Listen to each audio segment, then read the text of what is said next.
এমনি মেহেদী মজুমদার লিখেছেন, স্বামী স্ত্রীকে রাগের মাথায় মা ডেকে ফেললে করণীয় কি? এটার জন্য কোনো গুনাহ হবে কিনা? আশ্চর্য কথা, রাগের মাথায় মা ডাকবে কেন? মা তো মানুষ খুব মমতার চোটে মহাব্বতের চোটে মানুষকে ডাকে, মানে মাকে ডাকে।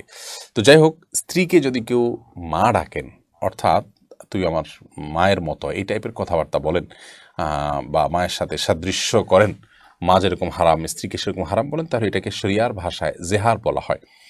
এই জেহার যদি হয়ে যায় তাহলে সেক্ষেত্রে এই জেহারের ফলশ্রুতিতে বিচ্ছেদ পর্যন্ত সেটি গড়াতে পারে। আর যদি তিনি সেটাকে প্রত্যাহার করতে চান তাহলে তার জন্য জেহারের যে কাফারা আছে সেটি কাফারা দিতে হবে। এর মাধ্যমে তিনি ফেরত নিতে পারেন, স্ত্রীর সাথে আবার বসবাস করতে পারেন, সে সুযোগ আছে। আর যদি তিনি এর মাধ্যমে মূলত স্ত্রীকে ইঙ্গিতস্বরূপ তালাকের নিয়ত করেন তাহলে সেক্ষেত্রে তালাক হিসেবে গণ্য হতে পারে। বিধায় রাগের মাথায় এটি বলাটা, এটি এক প্রকার বিচ্ছেদের উদ্যোগ গ্রহণ করার শামিল। এরকম কথা বলার আগে বা বারবার ভাবা উচিত।